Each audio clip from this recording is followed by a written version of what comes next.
professor Júlio Catins, que é formado na FAO USP, com doutorado na FAO USP, professor do Departamento de História da FAO durante mais de 3 décadas, trabalhou na FAO com História das Técnicas, que vai ser o tema da sua palestra. O professor tem vários textos publicados sobre arquitetura e desenho industrial, além de ter militado no campo profissional do desenho industrial durante muito tempo. Então, ele tem aqui uma grande contribuição a fazer, onde ele vai expor o seu viés na abordagem em relação a essa história, a partir da história das técnicas. Professor, obrigado. Muito obrigado.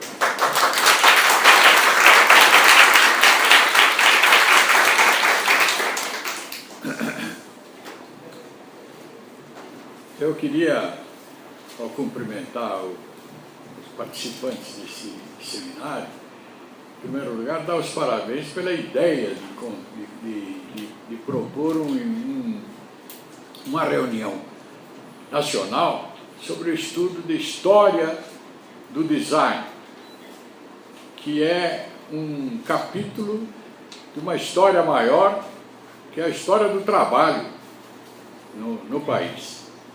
Muito bem, eu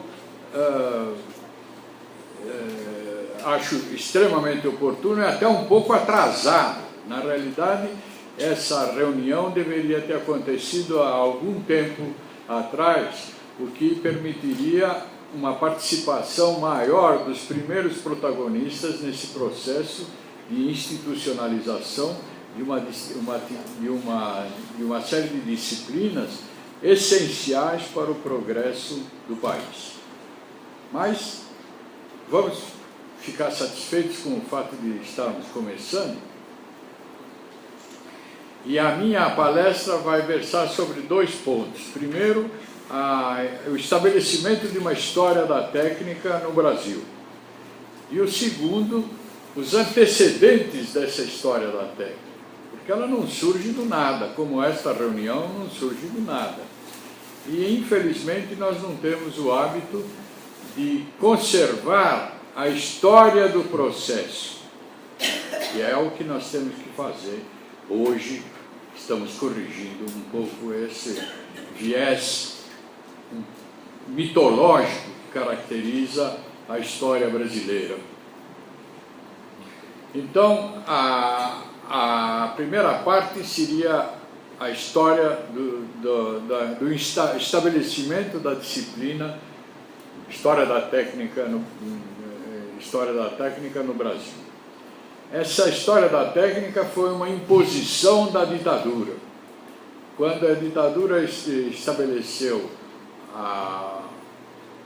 vamos dizer assim, a regulamentação da atividade do designer, uma das exigências do Ministério da Educação no final da década de 68, 69,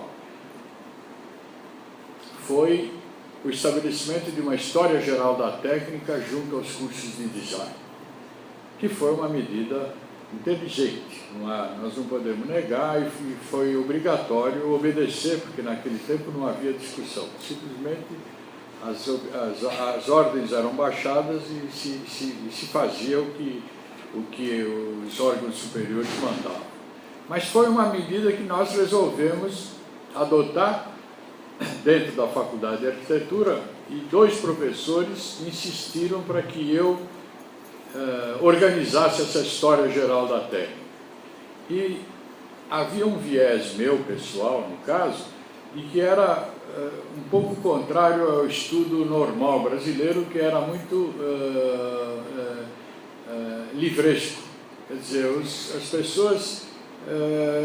no meu tempo ainda, eu tive vários professores que eram profundos conhecedores de um assunto através de livros, mas que não tinham o hábito de consultar a própria realidade.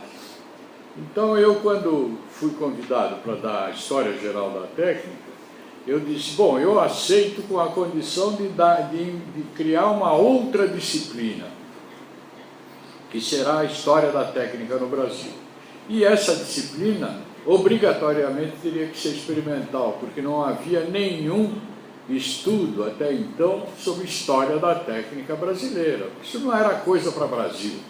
Isso era coisa para Inglaterra, para França, para Alemanha. O Brasil não precisava, não tinha nada para oferecer para a história da técnica.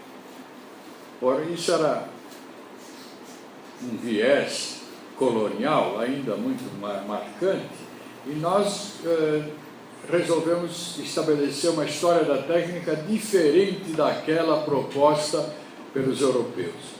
Qual era a característica fundamental da história da técnica proposta até então? Uma era a história das invenções. Essa é uma tendência mais inglesa.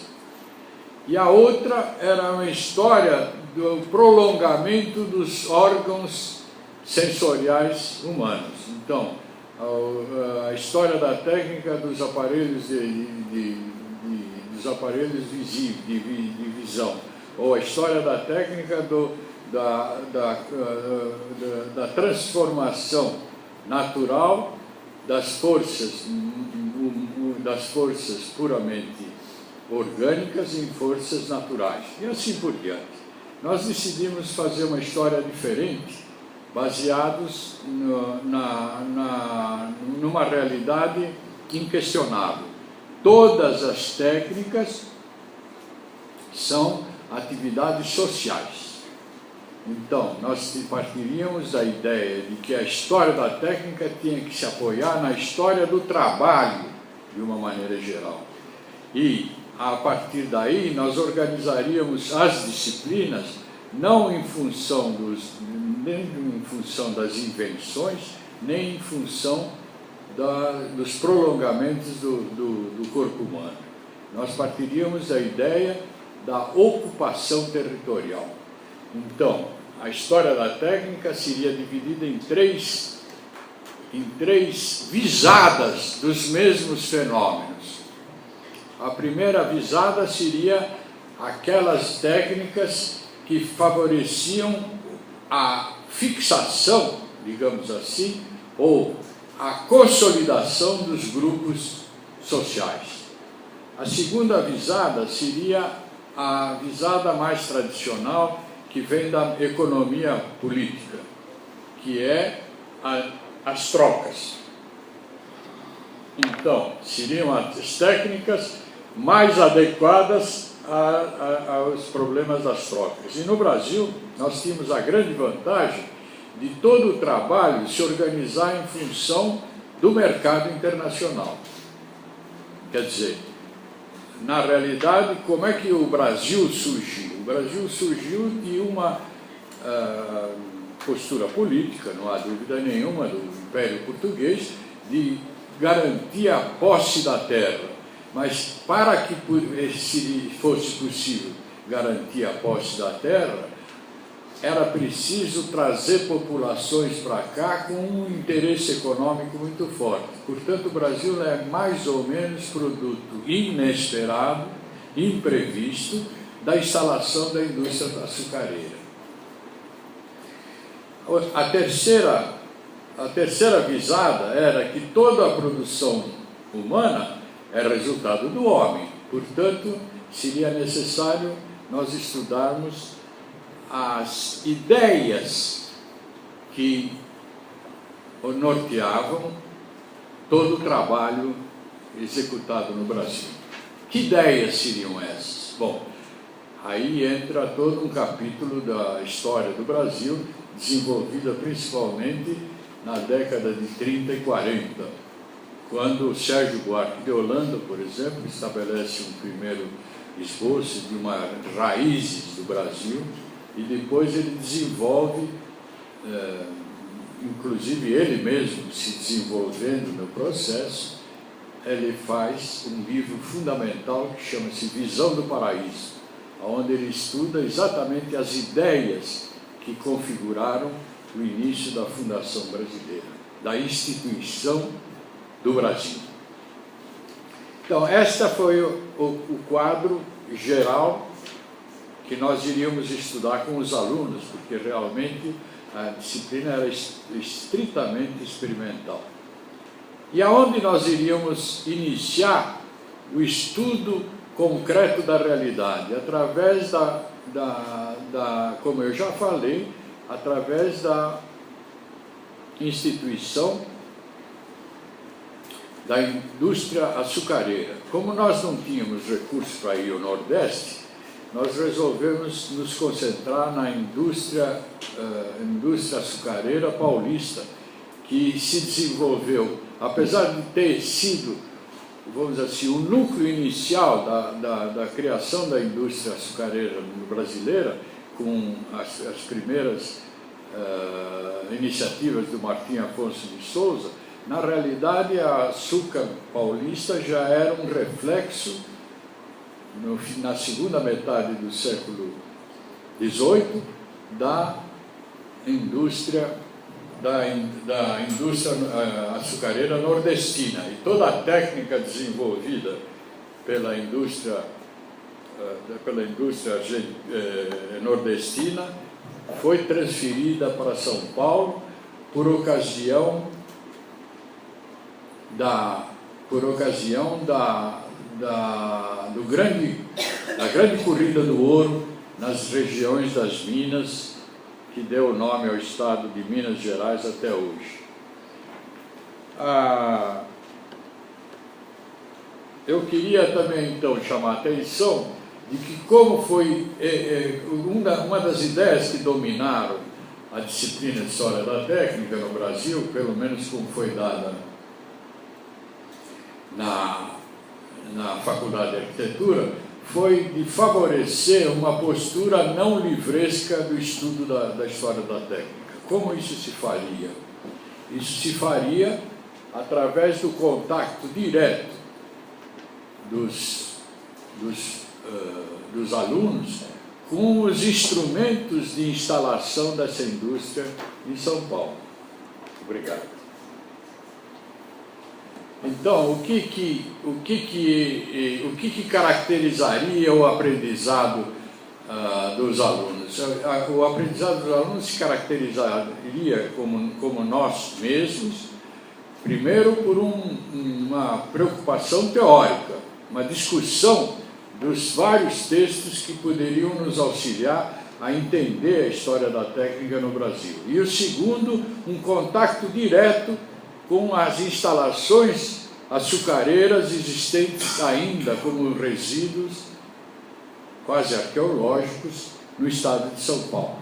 E como nós sabíamos que existiam esses resíduos arqueológicos? Porque na tese de doutorado, que a nossa tese foi feita sobre casas bandeiristas, nós tivemos a oportunidade de percorrer o estado particularmente mais próximo a São Paulo. E lá nós verificamos, junto às casas bandeiristas, uma série de instalações mais ou menos intactas da produção açucareira tradicional paulista. Então, o campo de pesquisa empírico já estava diante dos nossos olhos e nós levamos os alunos. Eu acho interessante comentar com vocês um fato curioso, que a nossa disciplina tinha oficialmente 30 horas de programação. Mas com essa história de levar os alunos às proximidades de São Paulo, tipo Itu, e também na região mais tarde, com a presença do Antônio Dias de Andrade, nós chegamos a visitar a região mais na direção de Guarulhos e do Vale do Paraíba. Nós tivemos a oportunidade de fazer uma postura que foi muito importante para os alunos da FAO, de um estudo onde, num certo sentido, eles estavam contribuindo concretamente para a ampliação do conhecimento da universidade, porque tudo isso era absolutamente desconhecido na Universidade de São Paulo. Ninguém sabia da existência desses resíduos da indústria açucareira paulista. E isso está documentado.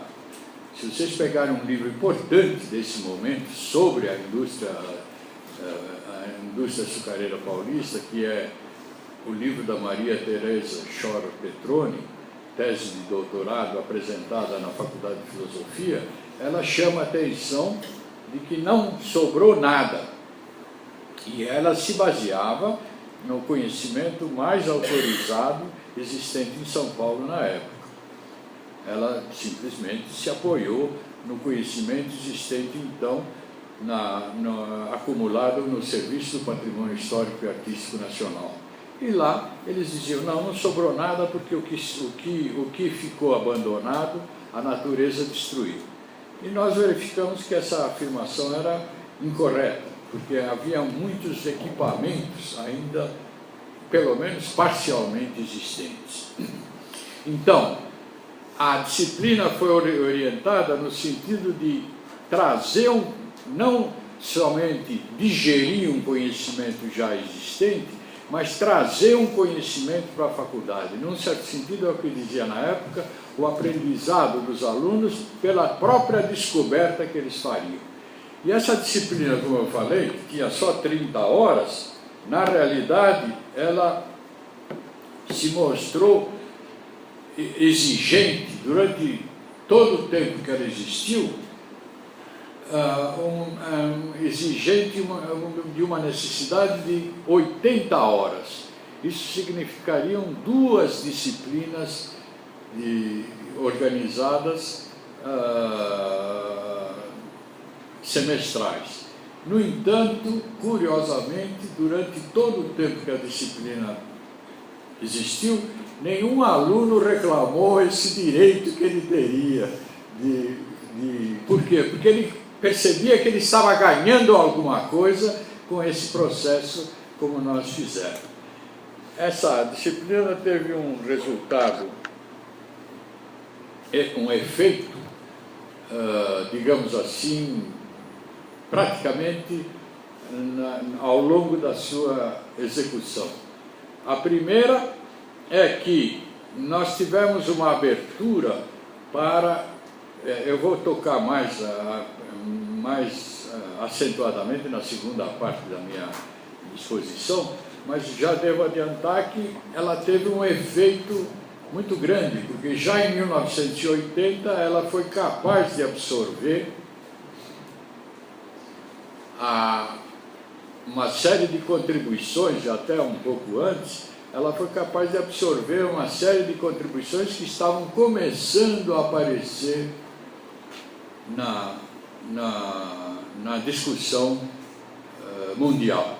Uma delas era o viés, na época, completamente, vamos dizer assim, míope, das histórias de design então existentes, que se resumiam à história dos produtos de consumo. E nós propusemos uma história do design dos bens de capital e dos bens de consumo. Isto por quê? Porque nós tiramos essa ideia do Capital, do Marx.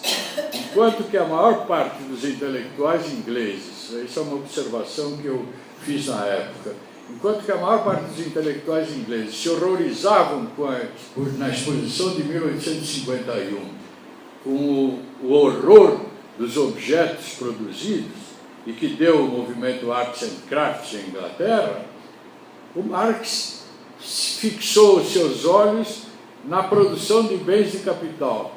E apesar de ter sido um livro escrito contra a classe dominante da época, a classe dirigente da época, ele não deixa de mostrar um entusiasmo enorme pelos extraordinários avanços tecnológicos que a exposição de 1851 mostrava. E esse caráter nós transferimos para o nosso estudo de história do design aqui no Brasil. Por isso que quando fui convidado para fazer um capítulo da História Geral da Arte pelo Zanini, eu chamei a atenção sobre esse aspecto. Quer dizer, o que interessa para nós é ter um quadro amplo do processo técnico e tecnológico de um determinado país e não exclusivamente o aspecto de produtos de consumo. E eu acredito que essa visão hoje é bastante difundida. O outro aspecto que me parece interessante, que deu um resultado extremamente positivo foi que, pelo fato de nós não termos uma visão tão estreita da produção mundial, nós fomos convidados pelo CONDEFAT a cuidar do restauro da primeira usina hidrelétrica brasileira, que é a usina de Corumbataí. E essa usina foi restaurada não por iniciativa universitária, mas por iniciativa popular. A cidade de São Carlos considerava um patrimônio da sua cidade a usina de Corumbataí, que tinha sido uma das primeiras usinas hidrelétricas do país. Mas ela tinha, por incompetência bastante generalizada nesse país, ela tinha sido destruída por uma grande enchente. Isto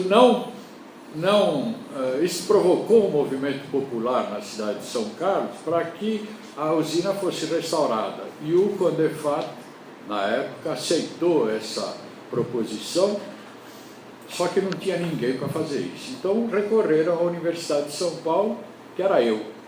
Eu, então, me encarreguei de fazer a recuperação, o restauro da usina hidrelétrica. Foi aí também que nós começamos a discutir esses problemas modernos de restauração, que depois vão repercutir na exposição do CONDEFAT de 1982, quando todo um capítulo da história do Brasil foi incorporado ao patrimônio, que foi o movimento eclético. Até então, o movimento eclético era desconhecido, muitos edifícios ecléticos desapareceram por falta, inclusive vários edifícios Art Nouveau, aqui em São Paulo, desapareceram por causa desse viés, onde só os edifícios modernos ou os edifícios coloniais eram respeitados.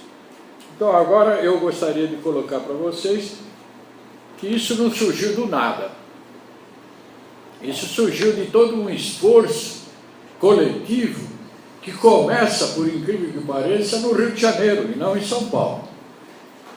Começa com os primeiros artistas que em contato com o que estava acontecendo, principalmente em Paris, eles começaram a discutir o problema da produção de bens com intuito artístico. E isso aconteceu, por incrível que pareça, na Escola de Belas Artes do Rio de Janeiro, com as figuras, principalmente, de Eliseu Visconti e do casal Lucílio e Georgina Albuquerque. Esta, por sinal, paulista.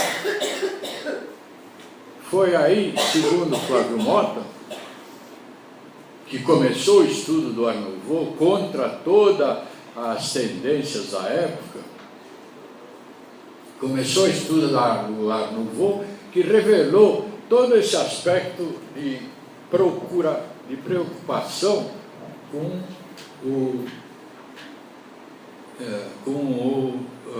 movimentos que não fossem um movimento modernista ou um movimento moderno. E eu fui assistente do Flávio Mota também.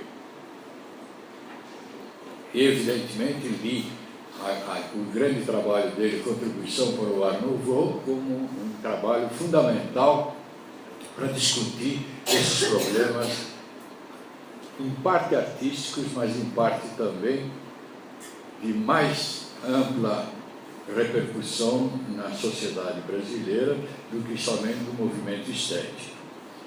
O Flávio Mota também esteve ligado ao Museu de Arte de São Paulo. Então, aqui nós temos que reconhecer que aqui há uma contribuição que precisa ainda ser melhor explicitada, da contribuição que o Museu de Arte de São Paulo, do Pietro Maria Bardi,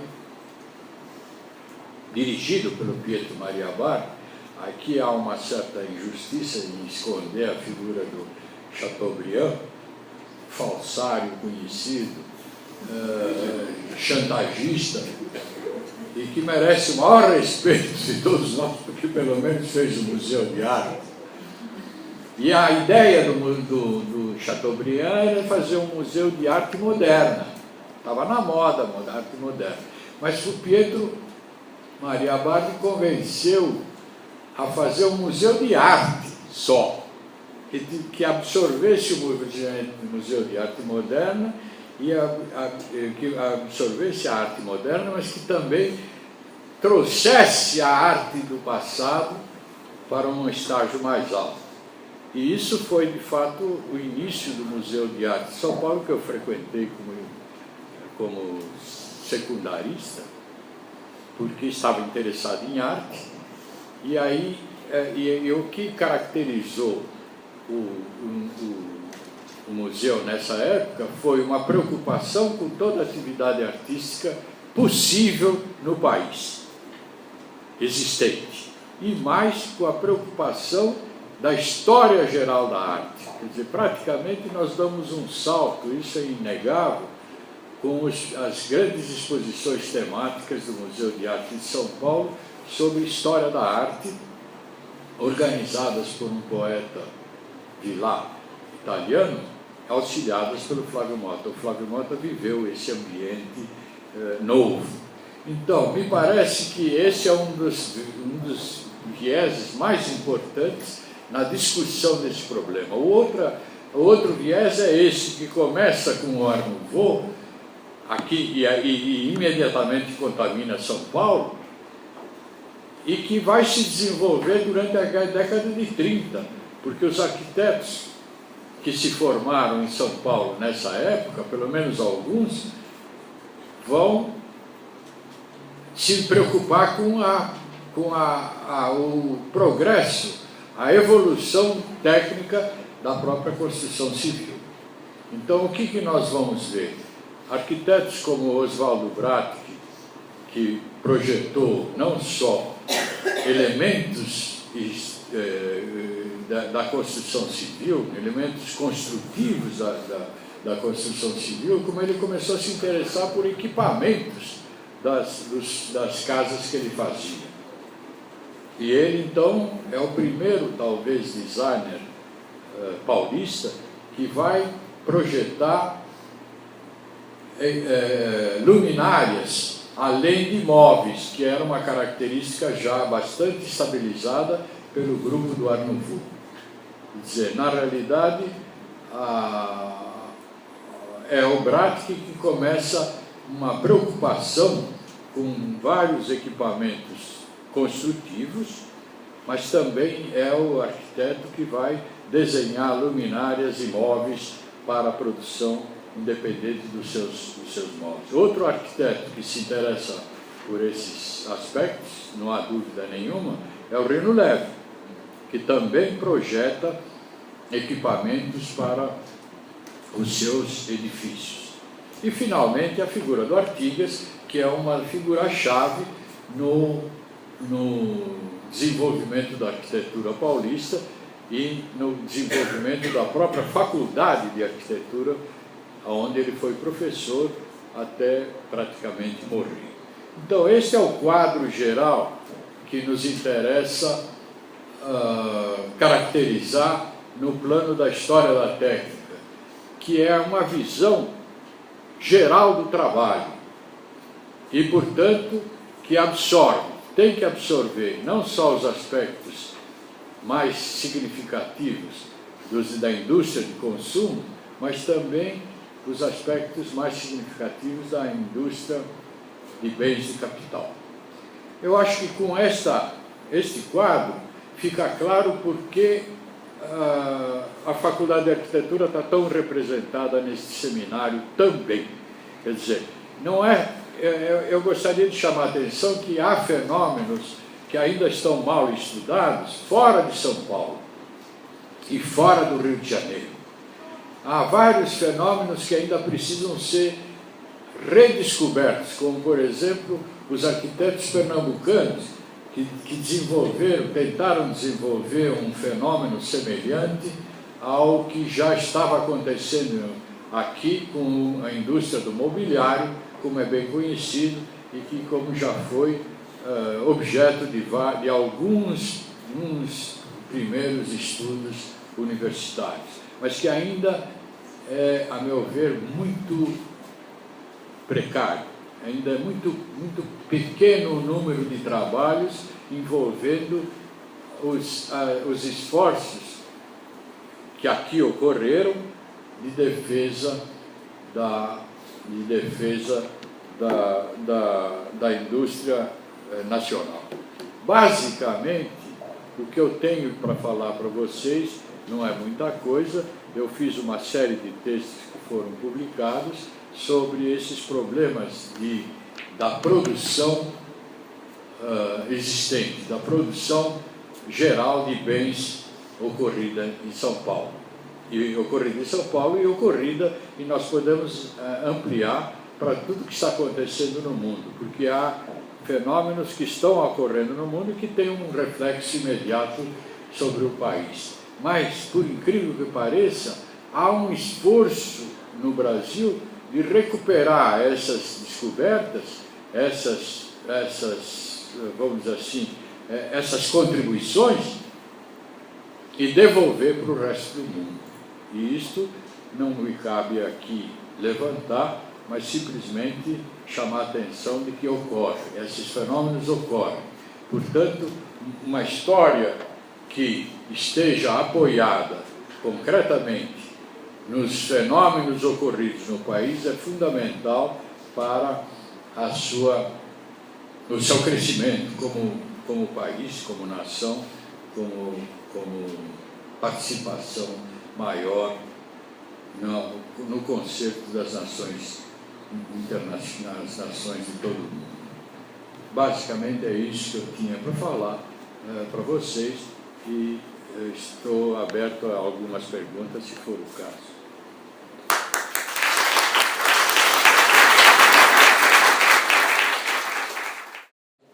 Estava pedindo para que você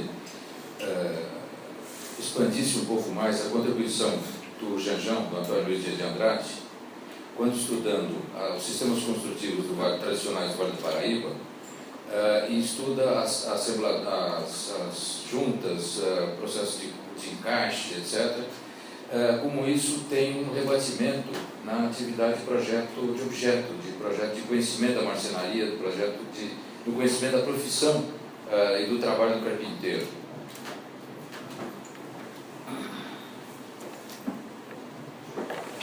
Bom, essa pergunta refere-se a um problema geral do aprendizado industrial.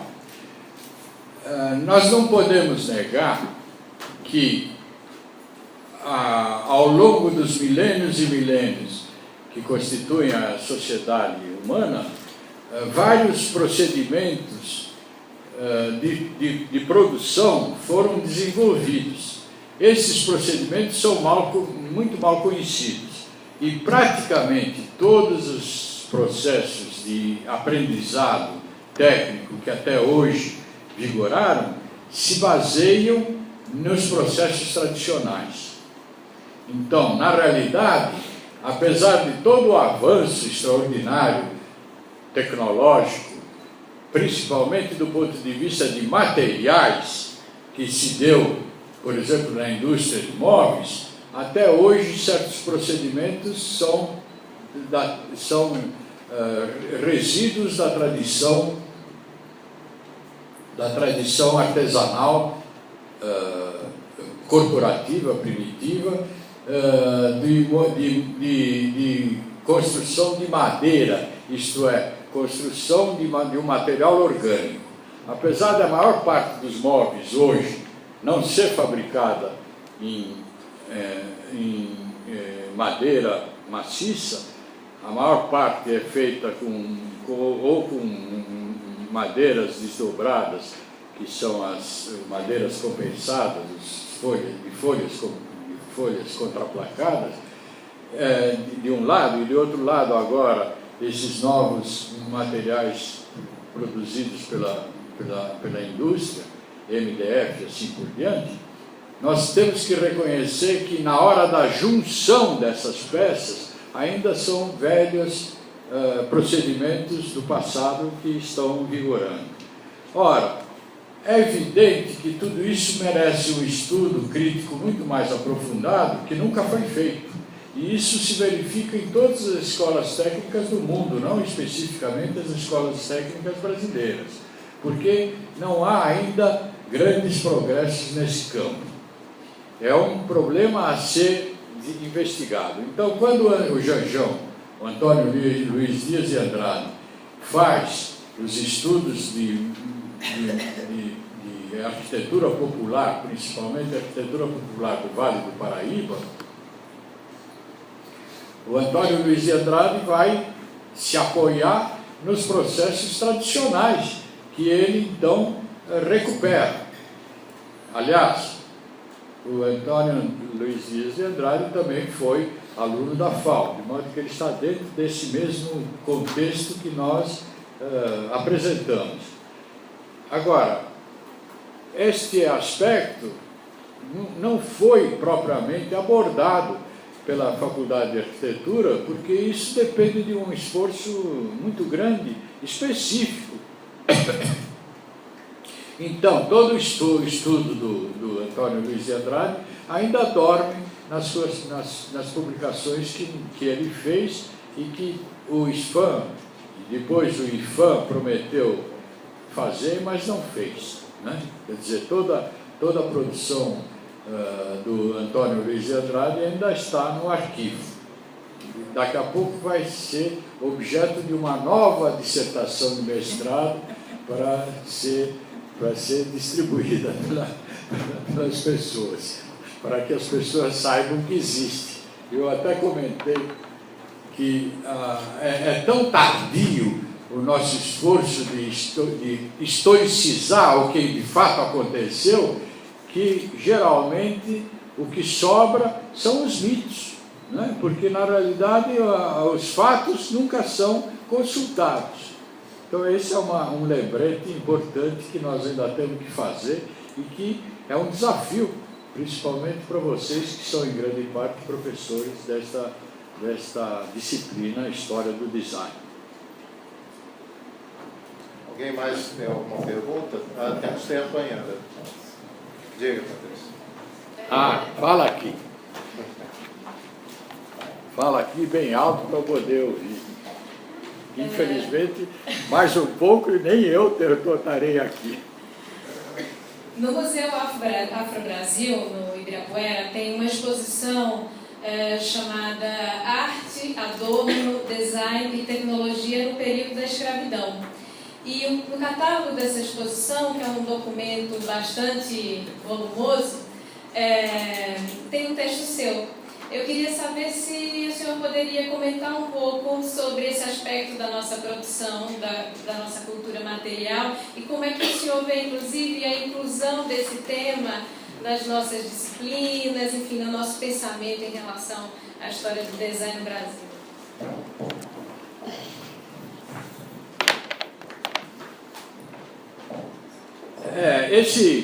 Essa exposição do Museu Afro-Brasil foi uma exposição preliminar, digamos assim. É uma exposição ainda muito incipiente, o que mostra o atraso que nós estamos em relação a compreender a própria realidade brasileira. Ora, a realidade brasileira em que consiste, desse ponto de vista?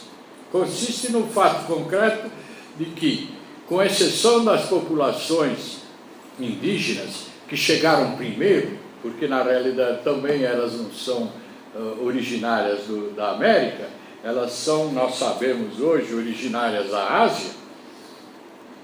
Tanto que eu tenho um colega, amigo, Júlio Abe, que uma vez foi visitar um aldeamento indígena. E os indígenas perguntaram para ele, de que aldeamento você é? Não é? Mas, na realidade, o resto das outras populações todas chegaram aqui muito mais tarde. Então, nós temos procedimentos de trabalho, nós temos ideias, conceitos que vieram junto. Então, os primeiros que chegaram em grande quantidade foram os europeus. Eles encontraram uma população já existente aqui e houve, em alguns casos, massacres muito grandes, mas houve também aproximações, né? A prova disso é que, pelo menos aqui em São Paulo, nós temos uma quantidade enorme de locais que têm, vamos dizer assim, nomes indígenas, né? Até o Pacaembu, né, Ibirapuera, aqui dentro da cidade de São Paulo nós temos essa situação mais ou menos generalizada. Aliás, é um dos lugares que há mais nomes indígenas no Brasil, eu acho que é São Paulo. Mas também veio depois, como não deu certo e como foi proibido pela Igreja Católica a escravização dos índios, que continuou sendo feita, mas clandestinamente, então se instalou a transferência de africanos para o Brasil, e que, em geral, a maior parte dos africanos que vieram para o Brasil eram negros da região, vamos dizer assim, abaixo do Equador, aquilo que é chamado subsaariano, abaixo do Saara. Eu gostaria de chamar a atenção que eu não conheço essa expressão afro-brasileiro, que eu acho uma besteira sem tamanho, coisa de americano. Eu tenho uns parentes do lado materno que são italianos. Uma parte veio do Brasil e aqui se perderam na massa geral da população. Mas uma parte dos italianos foi para Nova York, Estados Unidos. E até hoje eles são ítalo-americanos. Eles não são, até hoje, passados 70, 80 anos, eles continuam sendo ítalo-americanos. De modo que eu acho muito apropriada a expressão para os americanos de afro-americano, mas não é apropriada para o Brasil, porque no Brasil o negro brasileiro não tem nada de africano, ou muito pouco de africano. O que ele tem é uma mescla de contribuições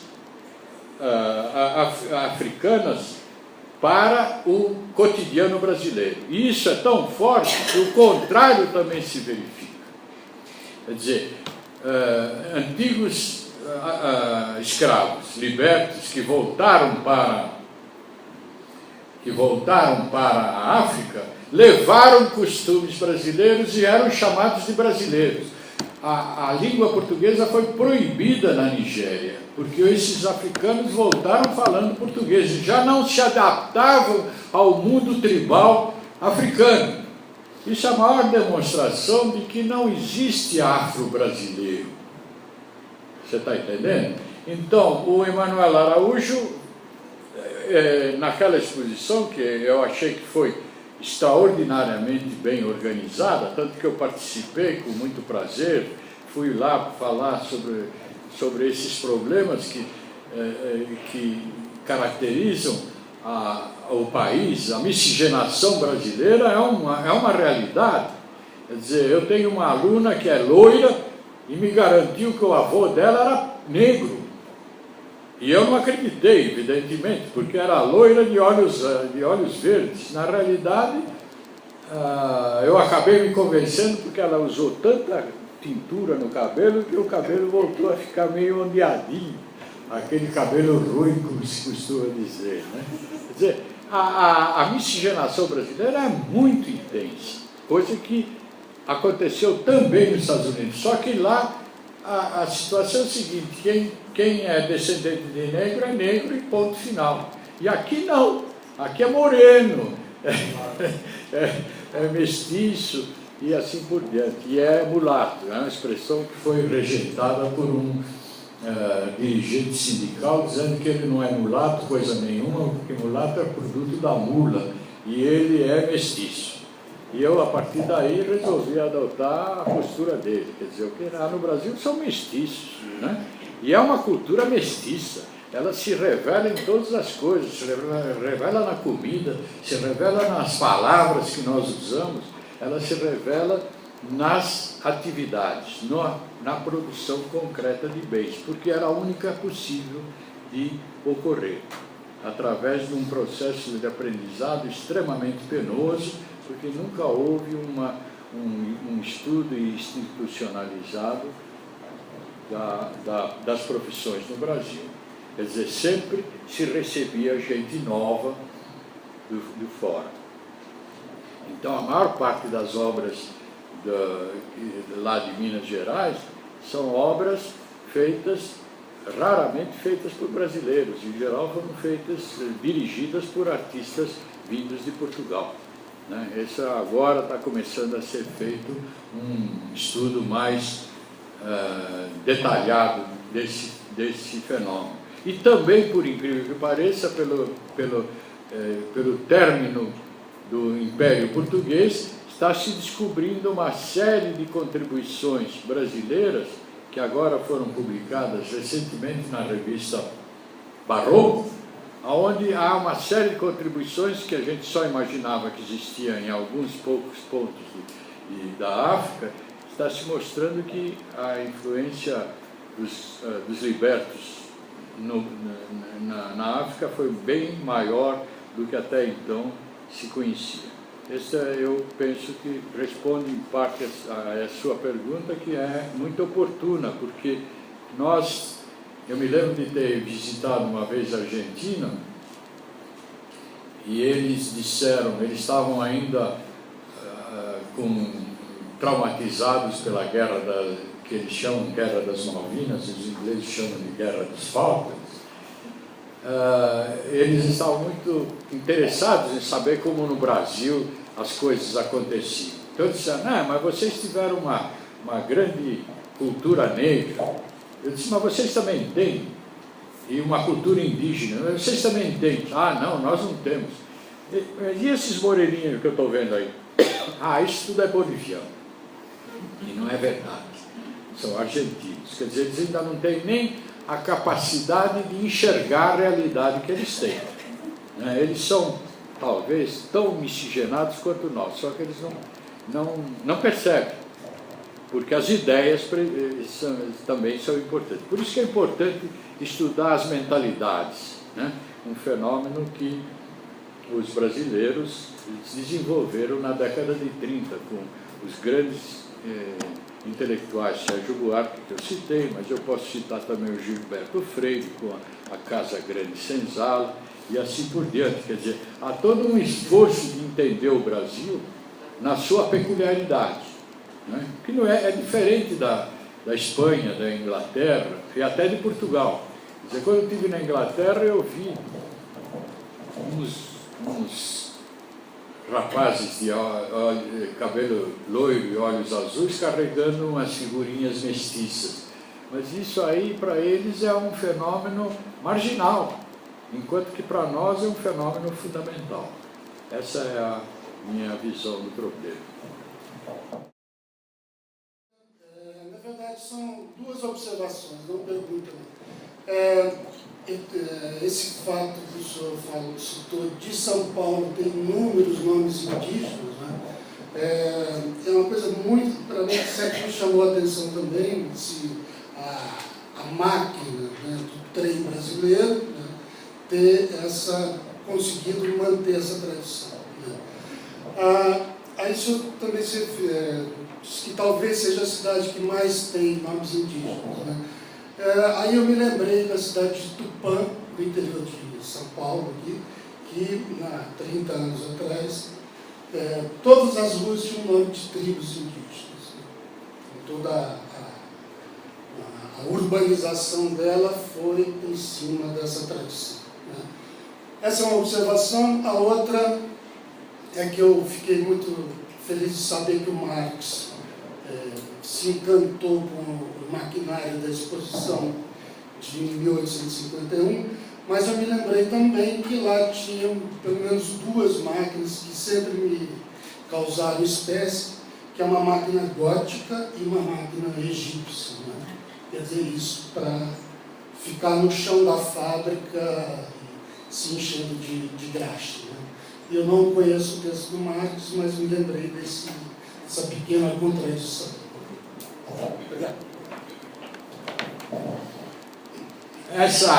Não vamos discutir o Marx aqui, que nós não temos nem cabedal para isso, mas essa observação sua é importante pelo seguinte, porque as máquinas só começaram a receber esses elementos decorativos estranhos à própria máquina depois que a máquina se transformou num bem de consumo. Antes não. Tanto que você vê, por exemplo, tem um célebre desenho, um belíssimo, do Van Gogh, de um teatro. Esse teatro é tão despojado quanto qualquer máquina moderna. Por quê? Porque eles eram feitos com esta preocupação de não caracterizar nada além da função para a qual eles estavam funcionando. Então, uma roda de entrada nunca recebeu nenhum elemento decorativo. As rodas dentadas nos engenhos de açúcar eram feitas de madeira e chamavam-se coroa e pinhão. Coroa, na realidade não chamava-se coroa e pinhão, desculpe. No período colonial elas se chamavam coroa e lanterna. E esse nome, coroa e lanterna, ainda existe em inglês, por exemplo, e existe para as máquinas antigas, existe esse conceito de coroa e lanterna. Coroa e pinhão já é produto da Revolução Industrial. Mas, justamente no momento que se começam a fabricar máquinas para serem oferecidas no mercado, começa a aparecer um conjunto de elementos decorativos. Quer dizer, antes no século XVII, esse fenômeno não aparece. Isso também é um assunto que tem que ser estudado por eles. Eles é que têm as máquinas lá, eles, no entanto, não me lembro. Me lembro de afirmações as mais idiotas possíveis, feitas nos livros, geralmente, de design, sobre esse problema. É falso dizer que todas as máquinas tinham elementos decorativos góticos ou neoclássicos e assim por diante. Havia máquinas que não tinham nenhum desses elementos decorativos, principalmente aonde? Nas máquinas que constituem os bens de capital, porque ali não interessa fazer elemento decorativo, interessa a rapidez com que as máquinas operam. Então, essa ideia de funcionalismo é muito produto da Revolução Industrial. Não sei se dei a resposta para você, mas é pelo menos a maneira como eu vejo o problema. Alguém tem mais alguma pergunta? Bom, então eu tenho uma última pergunta. Uma última. Depois eu quero... Sim. A minha questão, apesar que queria saber a sua opinião, porque é uma questão que vai tangenciar os debates da mesa redonda de hoje e amanhã. Só estava apresentando aqui um viés para a história do design por meio da história das técnicas. A gente sabe, mais ou menos, não é uma pesquisa concreta, né, que, em geral, as disciplinas de história do design, elas focam, no máximo, a história do campo profissional, a história dos personagens e a história dos produtos de bens de consumo. Né? Aqui estava expondo a questão, por exemplo, das técnicas de madeira, a recuperação da história das técnicas de madeira, que vem da marcenaria, carpintaria, até onde se migra, por exemplo, a indústria, que seria uma história interessante para se estudar. Mas a gente sabe que não existe essa ênfase, hoje, pelo menos, das técnicas na fabricação dos objetos que são produtos, deveriam ser do desenho industrial. Essa falta de ênfase ou de abordagem, eu só diria que seria, em consequência da formação dos professores que dão história do design, não foram formados, não foram preparados para essa visão em relação às técnicas de fabricação, ou em relação ao que, na verdade, os alunos demonstram mais interesse, que é o ato da criação, o ato do projeto, tá?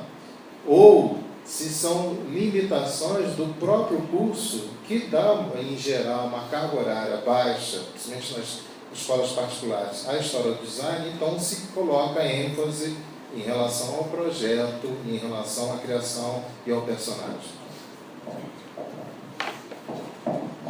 Bom, na realidade, o problema é abrangente, digamos assim. Você tem, de um lado, uma realidade concreta. Nós só podemos transmitir aquilo que nós sabemos, e nós só sabemos aquilo que nós aprendemos.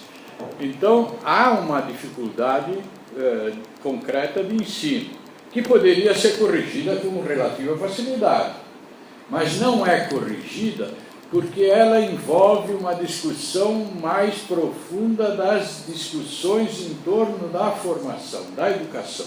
E é natural, e isso eu considero natural, que os alunos e os próprios professores se interessem pelo fundamental no design, que é o aspecto propositivo, o aspecto de inovação. Mais ou menos, eu diria que a coisa é feita um pouco atabalhoadamente, e por isso que aparecem na indústria aberrações, que é uma forma também de exprimir uma procura, vamos dizer assim, uma investigação. Recentemente eu vi uma exposição de objetos que aconteceu fora do Brasil, foi publicado pelo Estado de São Paulo, onde a gente vê a repetição de soluções já velhíssimas, só com pequenas alterações formais. Quer dizer, realmente o problema não é só brasileiro, nem só das escolas brasileiras. Me parece que o problema é mundial. Quer dizer, há realmente um desperdício de inteligência nesse processo. E eu acho que isso porque há trancamentos mentais. Quer dizer, não é um fenômeno puramente ocasional. Ele é resultado de um pensamento obrigatório. Nós somos obrigados a pensar desse jeito. Por exemplo, eu citei o Marx aqui. Eu garanto que a maior parte dos estudiosos de história do design nunca pensaram na possibilidade de o Marx pensar ou escrever sobre o problema da indústria. No entanto, ele foi um dos primeiros homens a pensar sobre esse assunto. Não foi o primeiro, muito ao contrário, ele está apoiado nos economistas ingleses, mas não há dúvida nenhuma que ele foi um dos primeiros a pensar organicamente sobre o problema da indústria. Ora, o Marx está proibido, eu não conheço nenhum, eu garanto que nenhum dos membros aqui participantes se preocupou, a não ser no plano político, o que não é a mesma coisa, nós estamos discutindo no plano filosófico, o que é bem diferente. Eu acho que a maior parte dos marxistas que eu conheci nunca se interessou pelos aspectos filosóficos do Marx. E depois, evidentemente, de discutir criticamente o pensamento do Marx, que é fundamental. Nós não podemos aceitar o Marx como o homem que descobriu a verdade, né? Ele é somente uma contribuição, e ele tem que ser visto como tal. Essa é parece que é uma preocupação que é, no momento, eu nunca critiquei os cursos de design por insistirem no aspecto de inovação, porque é essa a função deles. Então não pode ser criticado por isso, ele tem que ser criticado pelo que lhe falta, e não por aquilo que ele tem, e que não é de excesso de jeito nenhum. A prova disso é que basta ver o primeiro texto que eu conheço sobre desenho industrial é o meu mesmo, que está publicado na revista, no livro de História da Arte do Zanini. Basta ver o que é apresentado como panorama lá e o que pode ser feito hoje como panorama do desenho industrial brasileiro, que é muito maior, é incrivelmente maior. E isso é resultado do quê? Dessa discussão que aconteceu atabalhoadamente, enfim, com falta de recursos mentais melhores, não interessa. O que interessa é que houve um progresso extraordinário no design brasileiro nesses 30 anos. E isso me parece que é o lado positivo que não pode ser perdido de vista. Bom. e em função do comprimento de tempo, daqui a pouco vamos ter sessões de apresentação de disciplina, eu vou pedir ao professor Catins para fazer as suas considerações finais. Eu lamento muito, mas eu tinha programado ficar hoje assistindo às palestras dos colegas da Ethel e de outros professores, inclusive o Lúcio Gomes Machado vai falar, mas é impossível porque, por razões pessoais, eu vou ter que sair imediatamente da reunião e não vou poder nem assistir a minha querida amiga Ethel falando. Mas eu agradeço a atenção de vocês e eu espero que seja bastante produtivo esse seminário e, principalmente, aí é uma recomendação para vocês se organizar. Será importante publicar, nem que seja as discussões parcialmente, mas publicar uns anais dessa reunião, porque por mais modesto que ele seja, ele será sempre uma contribuição. Muito obrigado pela atenção e espero que o seminário seja muito feliz. A reunião e não vou poder nem assistir a minha querida amiga Ethel falando. Mas eu agradeço a atenção de vocês e eu espero que seja bastante produtivo esse seminário e, principalmente, aí é uma recomendação para vocês se organizar. Será importante publicar, nem que seja as discussões parcialmente, mas publicar uns anais dessa reunião, porque por mais modesto que ele seja, ele será sempre uma contribuição. Muito obrigado pela atenção e espero que o seminário seja muito feliz.